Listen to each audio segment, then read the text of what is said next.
हमारी सब कुछ मालिक है। हम तो केवल और केवल इसके एक तरह से नौकर हैं। हर महीने की पहली तारीख को ये जनता हमको अपना घर खर्च चलाने के लिए पैसे देती है। भगवान की कृपा से इसको जिसने भी बसाया है और बनाया है, दुनिया में अब तक कोई शहर ऐसा बन नहीं सका जो शहर ये चंडीगढ़ बना। इसी प्रोजेक्ट को धरती पर उतारने का प्रयत्न मिलकर करना, ये भी अपने आप में इस देश में एक अलौकिक उदाहरण आपने प्रस्तुत किया। आपका और पूरे मार्केट के सभी भाइयों का बहुत बहुत अभिनंदन करता हूँ।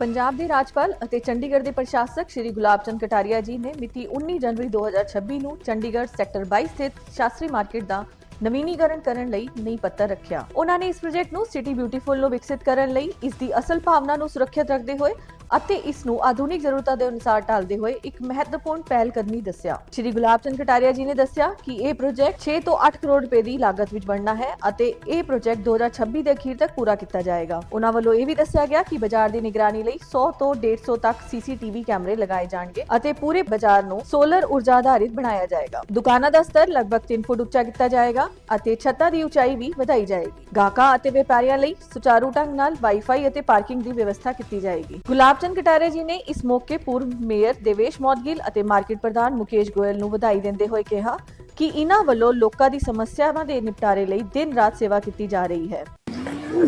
आज ये मेरा सौभाग्य है कि शायद ये देश का पहला प्रोजेक्ट होगा जहां मार्केट के सब भाई मिलकर के ही अपनी सारी सुविधाओं के साथ इसको एक सुंदरतम मार्केट बनाने के लिए उन्होंने अपना दिल और दिमाग बनाया। सच में मुकेश जी, आपको और आपकी टीम को मैं बहुत धन्यवाद देना चाहता हूं। जहां दो आदमी भी अगर उस विचार से नहीं मिलते हैं तो सारा काम वही रह जाता है। आपने 322 लोगों को एक राय बनाना और किसी प्रोजेक्ट को धरती पर उतारने का प्रयत्न मिलकर करना, ये भी अपने आप में इस देश में एक अलौकिक उदाहरण आपने प्रस्तुत किया। आपका और पूरे मार्केट के सभी भाइयों का बहुत बहुत अभिनंदन करता हूं। श्री जैन साहब का विशेष, क्योंकि पहली बार आपसे मुलाकात कराने का काम जैन साहब ने और मुदगल जी ने किया था।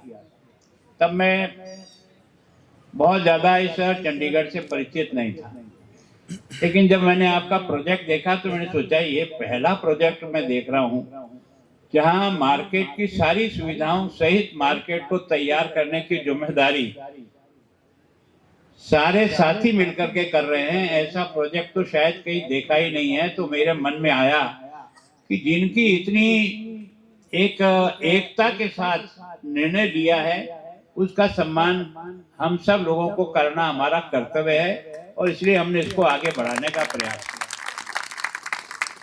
आदरणीय वीपी सिंह जी मेरे साथ हैं, उनको भी बुलाया कि आप भी आओ, देखो इस प्रोजेक्ट को अपन कैसे आगे बढ़ा सकते हैं।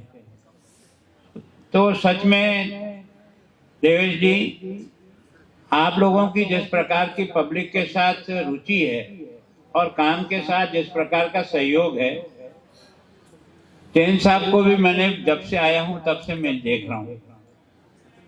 ये लोकसभा के मेंबर रहे, हमारी पार्टी के बहुत प्रारंभ से। मैं सोचता हूं कि जब ये विद्यार्थी परिषद में थे तब मैं भी विद्यार्थी परिषद में था। तो हमारी पैदाइश उसी एक संगठन के संस्कारों से हुई है जो हमें हमेशा सेवा करना सिखाते हैं। और इस कारण से हम हमेशा इस बात का ध्यान रखते हैं कि ये जनता है, ये हमारी सब कुछ मालिक है। हम तो केवल और केवल इसके एक तरह से नौकर हैं। हर महीने की पहली तारीख को ये जनता हमको अपना घर खर्च चलाने के लिए पैसे देती है और हमको जब इतना मान और सम्मान देती है तो ये जनता हमारी सब कुछ है। इसको उसी रूप में, जैसे घर में पिताजी चाहे कमजोर हो चाहे पैसे वाले हों, पिताजी का सम्मान पिताजी के नाते ही रहता है। तो मैं हमेशा इस बात का अभ्यस्त हूँ कि जनता की सर्वोपरिता रहेगी। हम तो आज हैं, कल कोई दूसरा आएगा, परसों कोई तीसरा आ जाएगा, लेकिन ये जनता इस शहर के विकास के लिए सबसे ज्यादा जिम्मेदार है। तो ये प्रोजेक्ट जिस तरह से स्वीकृत हुआ है और बहुत आश्चर्य है वास्तव में तो शायद ये पहली बार है कि जो चला करके सारा खर्चा, अब आप जैसा कह रहे हो 5 करोड़, मेरे हिसाब से ये लगभग 8-9 करोड़ के आसपास ये सारा का सारा प्रोजेक्ट होगा। और इस प्रोजेक्ट की सब सुविधाएं आपने स्वयं अपने हिसाब से तैयार की है। पानी के भी 2 टैंक इसके साथ हैं, सोलर को आपने इसके साथ किया है, सीसीटीवी कैमरे आपने स्वयं में किया, वाईफाई आपने कायम किया, इसका पार्किंग प्लेस आप तैयार कर रहे हैं। मार्केट को जो जो सुविधाएं चाहिए वो सारी की सारी सुविधाएं आपने इसमें जुटाई। तो मैं सोचता हूँ ये चल कर के कोई गंगा घर आती है तो वास्तव में यह प्रशासन के लिए भी बहुत भाग्य का काम है। तो आप मुझे धन्यवाद दे रहा हूँ, पर मैं आपको दे रहा हूँ कि आपने एक अच्छा उदाहरण पेश किया। अगर इसी प्रकार से चंडीगढ़ के बाकी सारे व्यापारी भी मिल करके भगवान की कृपा से इसको जितने भी बसाया है और बनाया है, दुनिया में अब तक कोई शहर ऐसा बन नहीं सका जो शहर ये चंडीगढ़ बना, इतना खूबसूरत है। और मैं सोचता हूँ कि इसके विकास में आपका ये एक कदम इसके विकास को एक अच्छा रास्ता देगा। हम लोगों ने आज ही सवेरे लड्डू माजरा में भी जो सबसे बड़ी समस्या यहाँ की जब से मैं आया हूँ, ये डंपिंग ग्राउंड जो है ना हमारा एक तरह से फोड़ा है। इस फोड़े के कारण से ही हम अब की बार स्वच्छता में नंबर 1 नहीं आकर के नंबर 2 पर रह गए। पिछली बार जब मैं आया था तब ये 11वें क्रमांक पे था। हमने सबको मिलकर के अधिकारियों से और सबको कोशिश की कि भाई इसको थोड़ा इम्प्रूवमेंट करने की कोशिश करिए, तो भाग्य से हम दूसरे पर अटक गए। लेकिन आज जो हमने लड्डू माजरा में जिस प्रकार का है ना इंडियन ऑयल के माध्यम से एक तरह से उसको हमने बायोगैस से भी जोड़ करके 100% मेरी गारंटी है कि अगले बार हम नंबर 1 पे होंगे देश में सफाई की दृष्टि। तो कुछ विशेषताएं यहाँ हैं, उसको हम करने का प्रयास कर रहे हैं। मैं सोचता हूँ कि मैं आप में से कई लोगों के मिलने जुलने का काम हुआ, कई एसोसिएशन के साथ मिलने की कोशिश की, प्रशासनिक अधिकारियों को भी मैंने कहा कि देखो जनता की कमियां अगर समझना है तो जनता से रूबरू होने की कोशिश करो। अगर कोई व्यक्ति आकर के कोई बात बताता है और आपको लगता है कि ये ठीक दिशा है तो उसको पूरा करने का प्रयास करो। इसलिए मैंने हर बुधवार को यूटी में सारे अधिकारी सवेरे 10:30 से लेकर के 1 बजे तक कोई काम नहीं करेंगे, सब अपनी अपनी सीट पर रहेंगे और जिस भी डिपार्टमेंट की जो भी किसी को समस्या है वो आएगा, अपनी बात कहेगा, उसका रिकॉर्ड बनेगा, क्या वो समस्या लाया था, क्या हम हल कर पाए, नहीं कर पाए, तो क्या कारण है जिसके कारण से इसको हल नहीं कर पा रहे हैं। तो मैं सोचता हूँ कि हमने इसको प्रारंभ किया, डीसी को, एसपी को और नगर पालिका के कमिश्नर को कहा कि 1 दिन की हियरिंग से काम नहीं चलेगा, आप सप्ताह में 3 दिन की हियरिंग करो, लेकिन समय 1 घंटा ही दो। हमेशा 11 से 12 पब्लिक की हियरिंग करनी और कोई काम और कुछ नहीं करना, और उसके बाद बिल्कुल बंद कर देना ताकि सरकारी काम भी कहीं प्रभावित होकर के उसका नुकसान न हो। तो एक सिस्टम में लाने का जो है वो प्रयास किया और उसके कारण से धीरे धीरे जनता का भी हमको पूरा आशीर्वाद और सहयोग मिल रहा है। और वैसे तो मैं तो सोचता हूँ उसका नाम तो राजभवन था, मैंने नहीं किया, ये तो देश के प्रधानमंत्री जी का सोच है कि अब राजभवन को आप लोक भवन लिखें। तो हमने कहा कि बिल्कुल ये तो इससे ज्यादा और क्या अच्छा होगा, क्योंकि हम सब जनता के लिए ही हैं। और मेरे स्वभाव में तो पहले ही मैं सोचता हूँ कि मैं जनता की सेवा के लिए ही इस जगह पर हूँ। मैं जनता पर कोई रौब बांटने के लिए या कोई अपने ताकत को दिखाने के लिए नहीं हूँ। मैं एक तरह से उस जनता का ही एक तरह से सहयोगी साथी हूँ और सोच करके करते हैं। मेरे हिसाब से चंडीगढ़ में सब प्रकार की जो कुछ भी आवश्यकता है वो सब यहाँ है।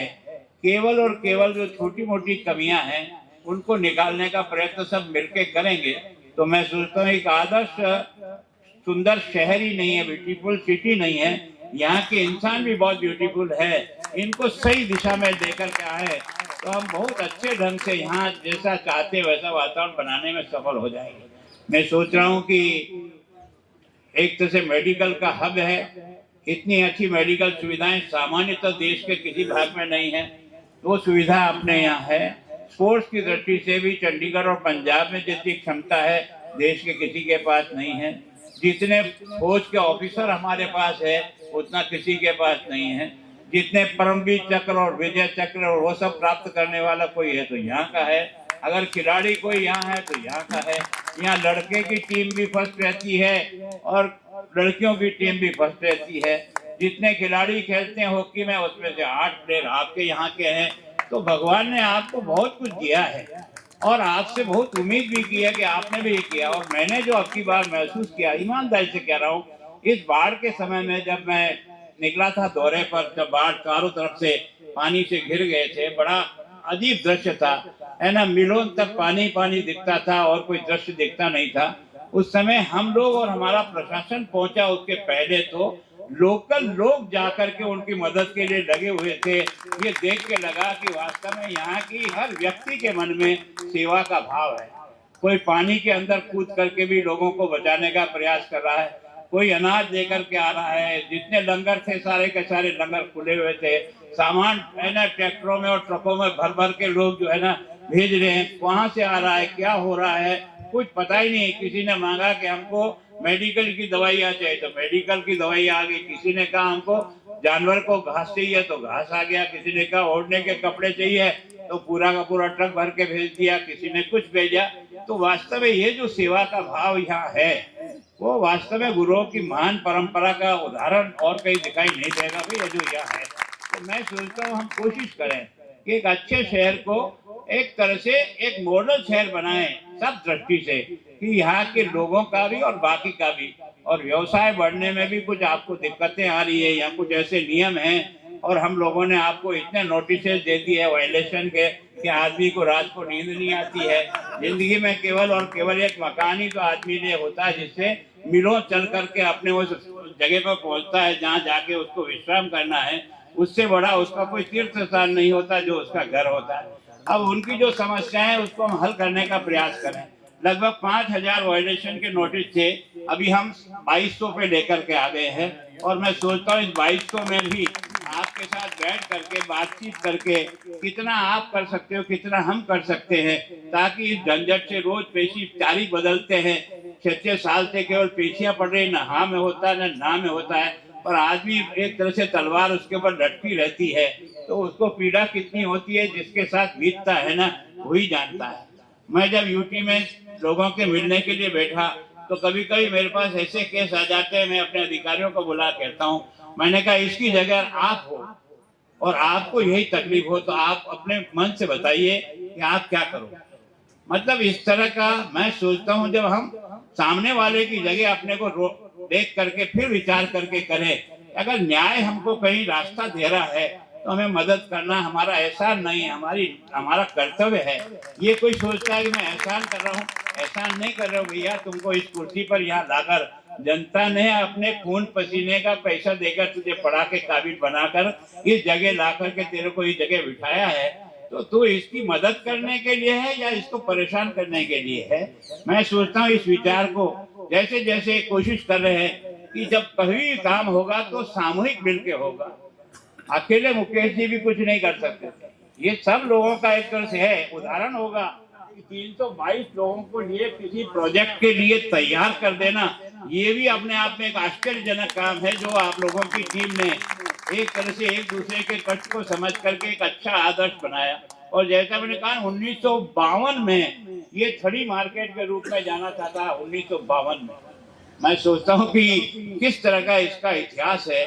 और रेवड़ी की एक तरह से छोटी छोटी सब बना करके सरकार ने इसको कैसे एक तरह से आकृति देकर के इस रूप में लेकर के आए हैं।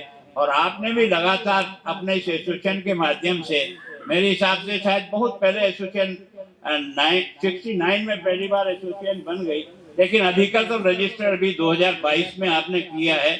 और उसके बाद क्योंकि जब रजिस्टर्ड हो जाती है तो काम थोड़ा आसान हो जाता है सरकारी किसी काम काज को करने में भी। तो हमें एक रास्ता आपने दे दिया क्योंकि आप रजिस्टर्ड बॉडी है, आपका इलेक्शन है, इलेक्शन के आधार पर आपका सारा काम है, तो बाकी चीजें करने में हमको भी ज्यादा दिक्कत नहीं आई।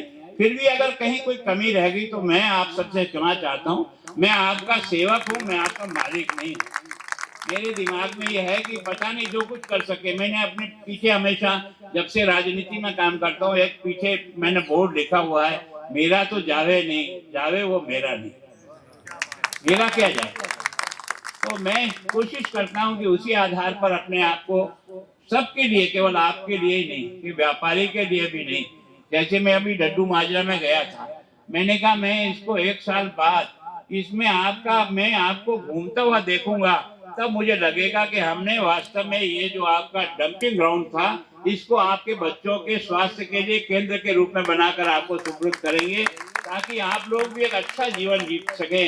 यानी जो कमजोर वर्ग के बच्चे हैं, उनको भी अपने आप में बहुत आगे बढ़ने का आधार मिले।